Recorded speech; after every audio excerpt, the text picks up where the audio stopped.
Әнкарада 14 сәгать исәнмесез, мөхтәрәм тыңлаучылар. Бүген 2025 елның 12 ноябрь шәршәмбе көне. Сез турыдан-туры эфирда Төркия Авазы радиосының татар телендәге тапшыруларын тыңлыйсыз. Безнең программа 19 метрлык кыска дулкынның 15360 кГц яшьлегеннән 42 дәрәҗә көнчыгыш юнәлешендәге Түрксат 3А һәм Түрксат 4А иярченнәре белән 3 тапкыр w.trtdinla.com интернет адресы аша һәм кесә телефоннарының TRT-Dinla тыңла кушымтасыннан Вот-Ис радио каналыннан тапшырыла. Тапшыруыбызның бүгенге чыгарылышында соңгы хәбәрләрдән соң фәннәр докторы Юсуф Алтынышык әзерләгән Ныгайча нәсихәтләр программасы белән кызыклы темалар язмасын тәкъдим итәрбез.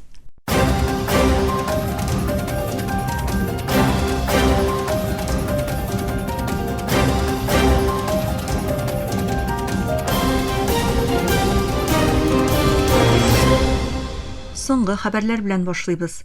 Төркия Җумһурияте Милли саклану министрлыгы Азәрбайҗаннан күтәрелеп китеп, озакта үтмичә килеп төшкән хәрби йөк очкышындагы 20 терек аскәринең шәһид булуын хәбәр итте. Министрлык гомерен югалткан 20 аскәринең исемнәрен җәмәгатьчелек белән уртаклашты. Хәрби очкыш кичә Азәрбайҗан-Грузия чигендә Төркиягә кайтышлы килеп төшкән иде. Казаның сәбәбе әлегә билгеле түгел. Очкыш һәлакәтеннән соң төрле илләрдән Төркиягә теләктәшлек һәм кайгы уртаклашу юлламалары җиткерелде.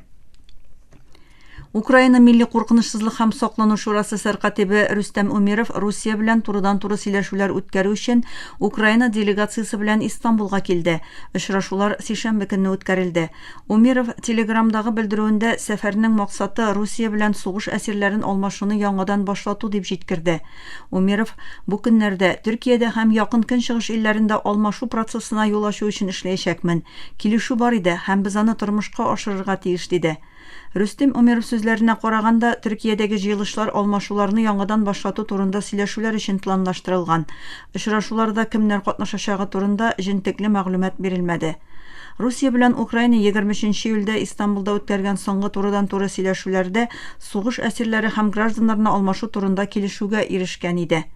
Мәскәү Киевка сәяси, гуманитар һәм хәрби мәсьәләләрдә онлайн рәвештә эшләячәк 3 төркем булдыру тәкъдимен ясады. Соңрак Кремль бу тәкъдимгә Киев ягыннан җавап булмавын белдерде. Төркиядән тыш Берләшкән Гарәп Әмирлекләре һәм өлешчә Сугуд Гарәбстаны белән Катар да Русия белән Украина арасындагы алмашуларда арадашчы булды.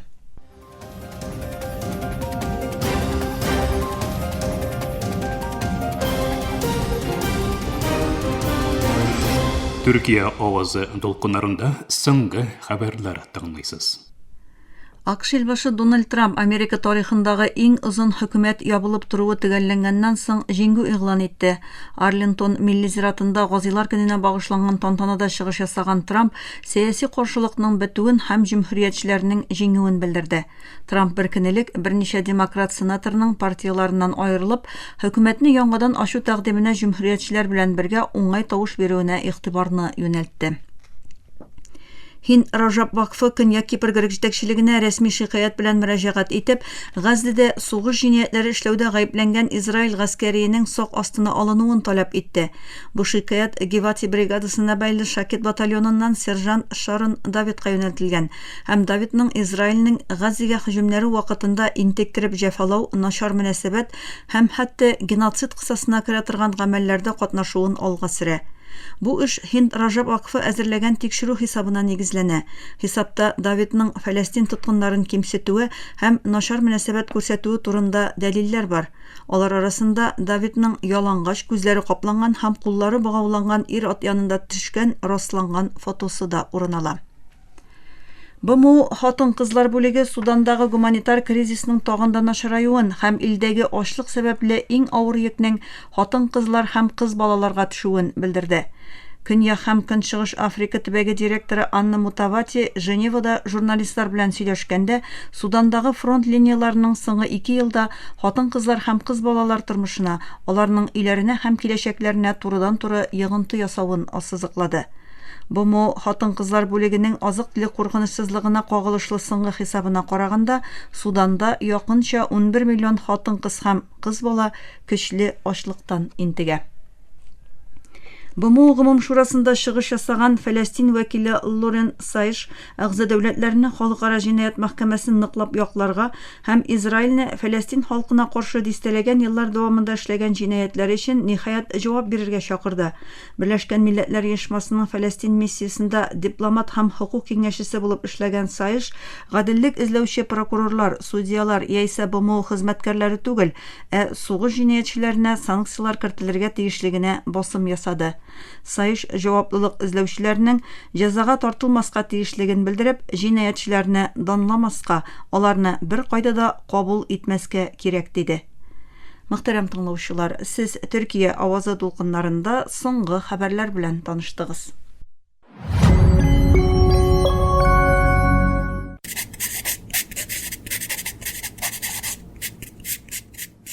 Төрки дөнья өчен хәрефләр ата-бабаларының, элеккеге күчмә халыкларның һәм патшалыкларның хикәяләрен саклаучы, үзенә күрә мәгънәләргә ия символлар. Халыкларның җырларын, кануннарын һәм мәгълүматларын үзендә йөртә. Шуңа күрә төрки дәүләтләренең лидерлары катнашкан саммитта 34 хәрефтән торучы латин нигезле бердәм төрки әлифба танытылганда, бу вакыйга яңа чорның башлангычын символлаштырды. Моннан соң Маҗарстаннан Казакъстанга кадәр сузылган төрки халыклар бер үк текстларны укый, бер үк фикерләрне уртаклаша һәм бер әлифба аша бер-берләре белән бәйләнешкә керә алачак.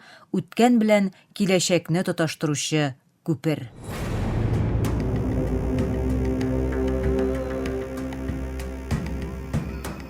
Мөхтәрәм тыңлаучылар, бу язма Әсра Караташ Алпайның 2025 елның 13 октябрендә чыккан «Дөрес язу. Төрки дәүләтләр бердәм әлифба һәм бердәмлек юлында» башчалы мәкаләсенә нигезләнеп әзерләнде.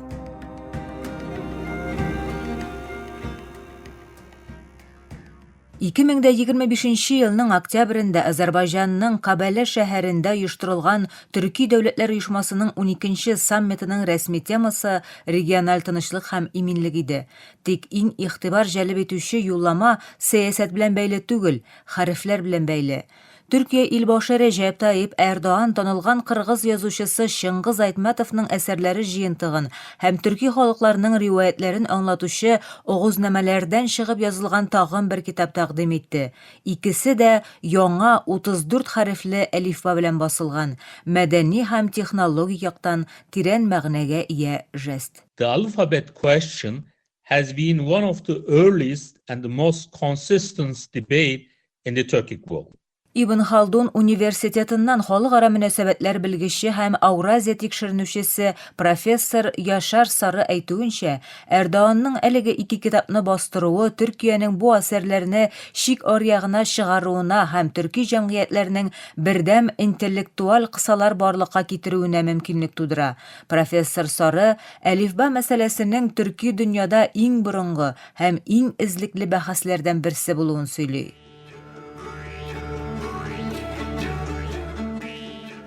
Бердәм әлифба турындагы хыял бер гасыр элек башлана дияргә мөмкин.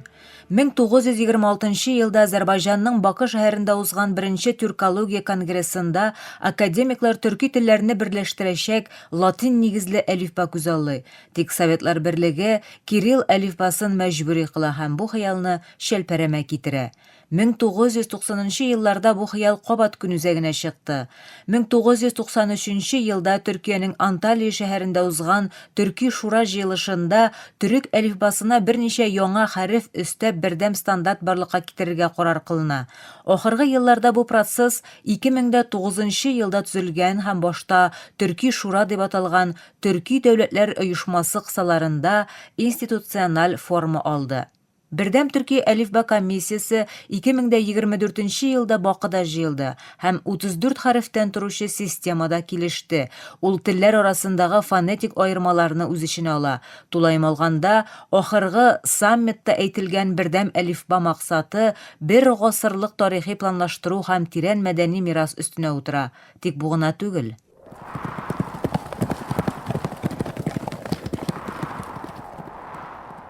Төрки халыкларының тамырларына сәяхәт ясыйбыз. Алтай тауларынан килгән күчмә кабиләләр бөтен Ауразия кыйтгасына тарала. Көньяк Азия, Сибир, Анадолу һәм Балканнарга барып җитә.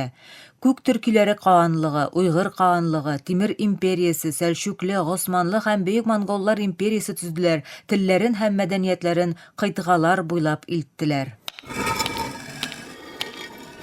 Төркиләрнең иң борынгы язу теркәүләре 8нче гасырга Монголияның Орхон елгасы ярларына чыкылган. Орхон язмалары борынгы төрки әлифбада язылган һәм идарәчеләрнең сүзләрен һәм батырлыкларын теркәгән. Төрки тел тәүге тапкыр үз хәрефләре белән тарихын сөйли иде. Тик вакыт узган саен күченүләр һәм яулар вакытында тел бик күп мәдәният һәм телнең йогынтысы белән үзгәрде. Әгәр элеккеге бердәм әлифба бар икән, нигә бүген аңа кире кайтмадык? Җавап: гамәлилек һәм замана ихтыяҗы. Элеккеге төрки рун язуы матур, тик буталчык, ул латин нигезле түгел һәм санлы технологияләргә кертү авыр. Моннан тыш бүгенге төрки телләренең барлык фонетик нечкәлекләрен чагылдырмый һәм программалаштыру, мәгълүмат базалары һәм ясалма акыл системаларына кертелми. Шул сәбәпле латин нигезле әлифба сайланды. Тик Мармара университетыннан төрки мәдәният эшчәнлекләре белгече Башак Кузакчы фикеренчә, моның да кайбер кыенлыклары бар. The task requires careful scientific planning and strong coordination among states. Кузакчы телләр арасындагы фонетик аермаларны карау һәм һәр телнең үзенә хас тавыш системасын саклау өчен игътибарлы фәнни эшчәнлек һәм төрки дәүләтләр арасында координация кирәк булуын сөйли. Моннан тыш ул бердәм әлифбаның уңышының процессны мәҗбүриләү түгел, гармонияләштерү проекты буларак карауга бәйле булуын әйтә.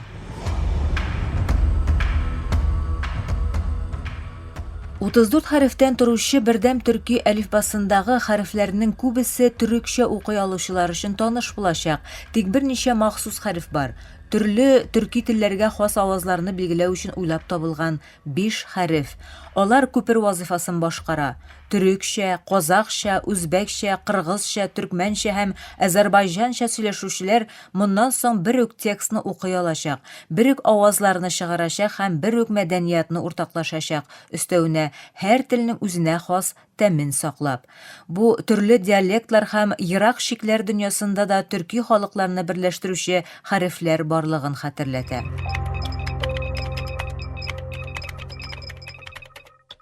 Әлифба санлы интеграцияны да мөмкин кыла. Ясалма акыл тел модельләре, программа мәгълүмат базалары һәм шик аръягы элемтә моннан файдалана.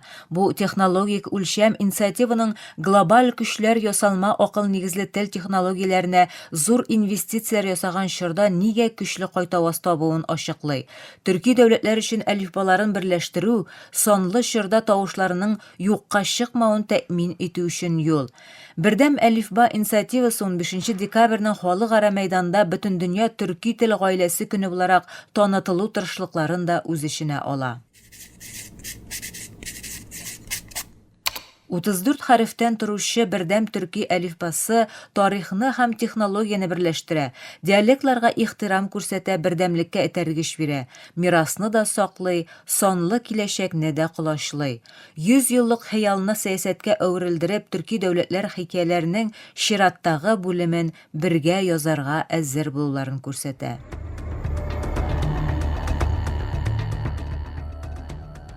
Бу бүлемнең ахырына якынлаштык. Язмабыз Әсрә Караташ Алпайның 2025 елның 13 октябрендә TRT World'та чыккан «Дөрес язу, төрки дәүләтләр бердәм әлифба һәм бердәмлек юлында» борчалы макаләсенә нигезләнеп әзерләнде. Тыңлавыгыз өчен рәхмәт.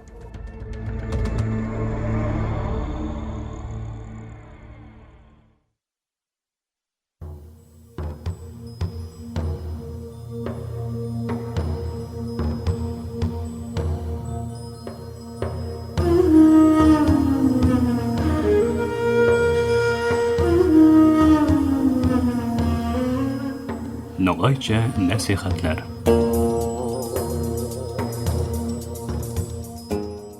Hürmetli tınlavçılarımız, bu yuma Yamagatpa namazın sırları baresinde haberlasamız.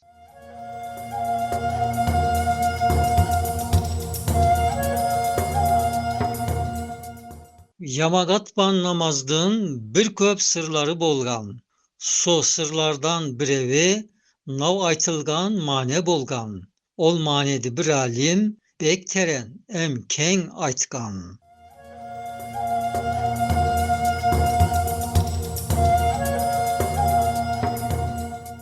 Sosu sırdı kaytibine em kay vakit aytkan desen, er namazda okungan Fatiha'dın işinde İyyâke na'budu ve İyyâke nesta'in, biz baskalarga tuğul, yalgız saga ibadet etkenimiz kasında em yalgız tek senin kömögündü tilerimiz dep buyurulgan ayettin manesini oylaganda sosu sırdı em aytkan. Ol barede so alimdin sözleri bulay bolgan.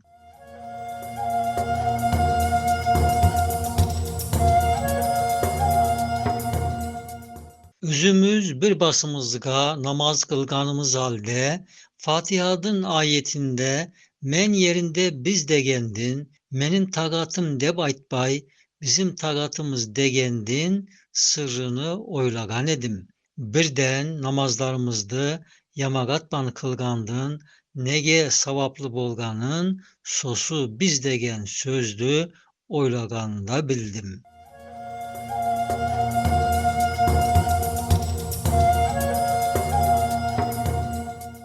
So oylavlar savlesimen namaz kılganım Bayazıt meşitinde yamagatga kosulganım vakıtta sosu namaz kılganlardın her bir evinin maga şefaatçı ekenin bildim.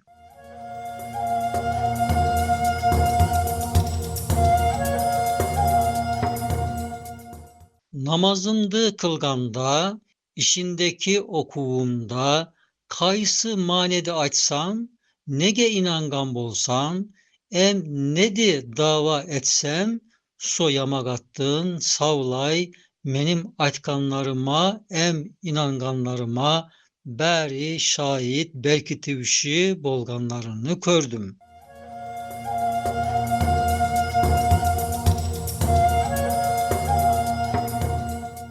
Nege dese aytkanındı, menimmen barabar, olar tağı ayttılar.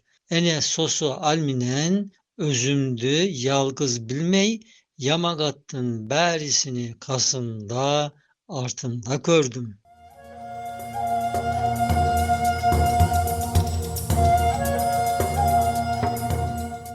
Mine nav oymunan noksan ibadetimde sosunlardın berisinin ibadeti işinde kudayımga sunuga yesaret em küş tattım.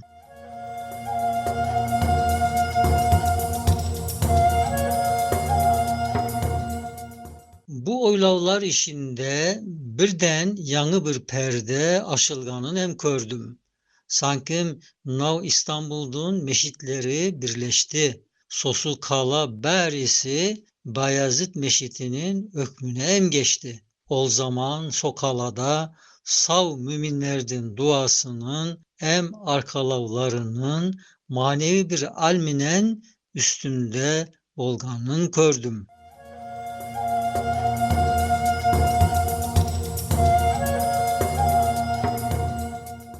Sosu mane az taga, kengeygenimen maga, sosu vakit yeryüzü, berisi bir meşit boldu. O zaman em özümdü, bek örmütlü Kabe'din, tögörögünde baylangan, sav dünyada aylangan, ükön saplar işinde, em aralarında kördüm. Alemlerdin Rabbına, nav sıralar işine, meni de alganına, yürekten şükür kıldım.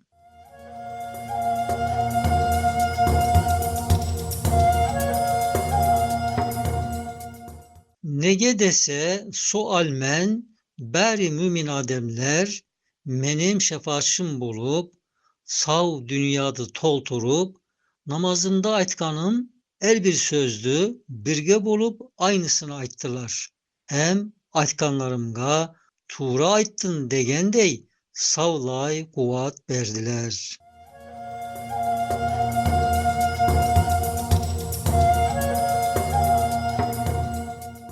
Sosu ayal meni em başka oylavlarga tağı alıp ketkeni zaman ol bek sıylı Kabe mihrab ökmüne öttü. Meşitlerde kocadığın turgan yerine usadı.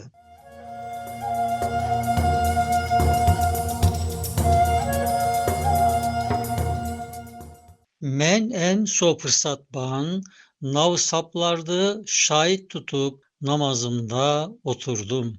Okuganım tahiyyatta eşhedü en la ilahe illallah ve eşhedü enne Muhammeden Resulullah sözünü manesimen aytiyak bolsak Allah'tan başka kuday bolmaganına tağı Muhammed'in onun aleyhisselam elçisi bolganına men em şahitlik etermen degen sözümde ayttım. İmanımdı bildirgen sosu mübarek sözdü, Kabe duvarında turgan, mübarek kara taska, amanat tastayman degen vakitta tağı bir başka perde aşıldı.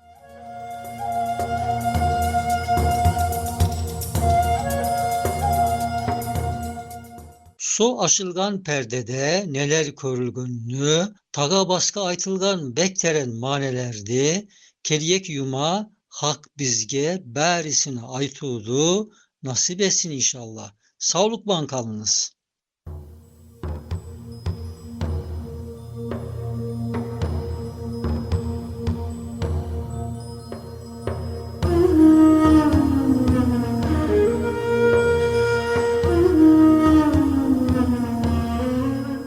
Nogayça nasihatler.